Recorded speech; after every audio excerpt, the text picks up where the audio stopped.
Alright, hello everybody and welcome to the brief tutorial on what is the Open Index Protocol, okay? So what is it?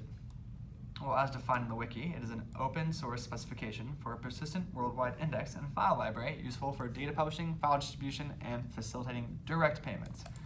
Now, what does that mean? Okay, it means that we defined a way to publish data, distribute files, and facilitate payments for those files, okay? And if done so, it creates a persistent worldwide indexed file library.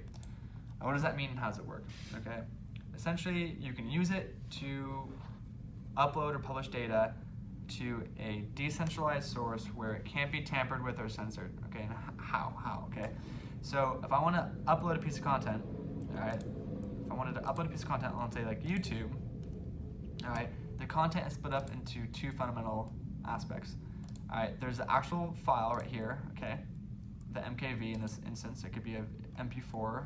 There's the video itself, and then there's information about that video. There's the title, there's the description, and whatever else you want, okay?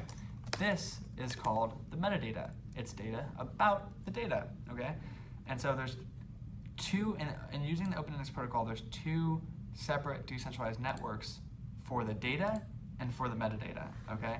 So we use currently IPFS or BitTorrent for the data, okay? So if you know how these work, they're just peer-to-peer networks where you can upload and seed or host your data, and then other people can download it directly from you, right? No middleman, right? Just me to you, you to me, all right?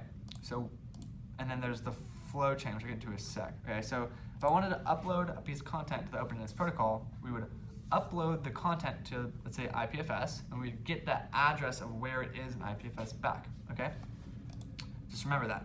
All right, so flow, all right. The Open Index Protocol is built on flow, the flow chain. Okay, now, what is it? It's a proof of work blockchain, all right? It's very similar to Bitcoin, except there's three fundamental differences right here. It's a little faster, 40-second block times, uses a different algorithm called S-script, and the biggest part is the metadata. So on a flow blockchain with a flow transaction, you can append an extra 1,040 bytes roughly of data to a transaction where it gets permanently stored on the flow network, okay? So let's look at that, okay? So here is a transaction, a flow transaction, okay? We see from and to an amount, just like you would on a Bitcoin transaction, all right? Refresh this real quick. Cool, Bitcoin. All right, but then there's this extra part on a transaction called the flow data, right? And we use this this is where we put the metadata, all right? So we would take the content, put it in IPFS, get the location back, and then put that location back with the other metadata, like the title and the description, and then encode it, and then put it on the blockchain and send it alongside a transaction, right? Here with Bitcoin, you see that this is a block, right? A block contains transactions, and a transaction contains data about that transaction, the froms, the tos, the amounts, but there's no place here to add on random data, just arbitrary data, all right? With Flow, you can. So we take advantage of that, right? So if you want to publish a piece of content with using OIP, you would take the title, the description, the tags, and the location of the file, serialize it, and put it in here, right? And then, now what? Okay, now that it's in here, what happens? Okay, well, there is this open source software that we have called the Open Index Protocol of Daemon, all right? OIPD. Now what the daemon does is the daemon scans the entire flow chain, right? It goes and syncs and scans all of these blocks, and it takes from each block and it looks for flow data, right? And if it finds flow data that matches, all right, the specification, the standard, the format, the Open Index Protocol format, it'll then decode it and then host it, like I said here, all right? So you upload a piece of content to YouTube. YouTube would then have it in its database. It would index it, so it would scan its database, right, for all the data or files in it, all right? And that's how we're able to search, right? All right, we can search because YouTube indexed all their data, right? And then they host it, right, in their servers. They serve the data back to us, okay? Now, that's what the daemon does, right? The daemon's open source. Now, anybody can run this daemon.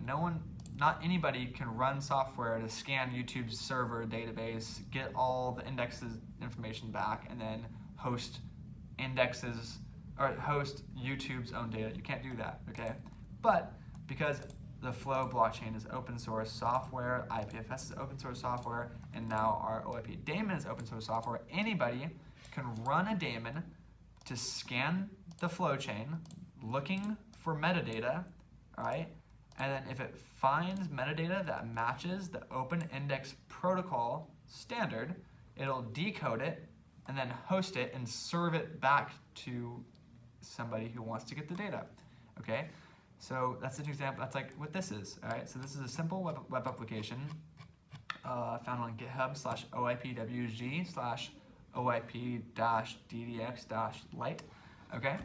And you can run this, and you can, what this is doing is it's querying a daemon. So I have a daemon right now running in the back of my computer. The daemon scanned the flow chain. It took all the metadata. It decoded any metadata that it found that adhered to the Open Index Protocol specification, decoded it, and then I can now use basic APIs to get it back, and I can format this with however way I want. So this is Kibana. It's an open source application that allows me to view an Elasticsearch database, and so the daemon takes all the data it finds and throws it into an Elasticsearch database, and now all of this is that as I'm able to view that database. So we can look at some of the data. So here is a record that the daemon picked up, all right? It was found in this transaction, all right? So we can, oh, that's wrong one. We can go here, okay? So this is the transaction that the daemon found to, that the daemon decoded into this, right? So here we see there's a record with details, a template, and then template data, okay? So we can go back here, and oops. All right, and there it is, all right? So this is me getting back the data from the daemon that the daemon is now serving or hosting. All right, and that's essentially it, all right? So I'll like reiterate, right? All right, so if I want to upload a piece of content, okay, I would upload the file to IPFS or BitTorrent, all right? And then I would upload all the metadata about that file into the flow chain. And then all gets bundled together, the location and all the metadata gets bundled in. And if you're using the Open Index Protocol format, right, then when you run a daemon, the daemon picks it up, decodes it, and then serves it back to you. And so you can then create a web application to get that data back from a daemon. And anybody can run this. So not only is the data itself decentralized in a seeding network such as IPFS, not only is the metadata decentralized because it's in a blockchain where it can't be tampered, but also the index is now decentralized because now anybody can run the daemon and index the flow chain. Anybody can find all the data in the flow chain and do whatever they want with it. So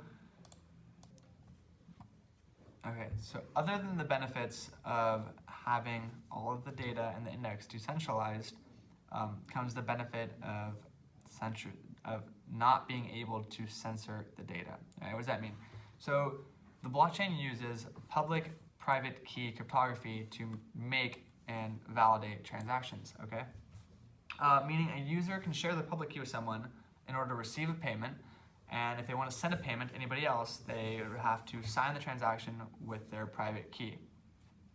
They would also use the private key to sign a piece of content, thereby making it so that only they can edit or tamper with that piece of content. So I can use this public-private key cryptography to verify my identity in the Open Index Protocol and then verify all the content I publish in the Open Index Protocol. Because as long as I'm the only one who has my private key, nobody else can fake being me after I validate myself, right? Okay, so in each published record in the openness protocol, there's a signed by, and we can use that to verify who's who and who published what content, right? Okay, so to put a valid message into the openness protocol, you have to register yourself as a publisher, which pretty much just means that a public key is going to be associated with your name, but you used a private key to do so, so only you can make edits or changes to your content.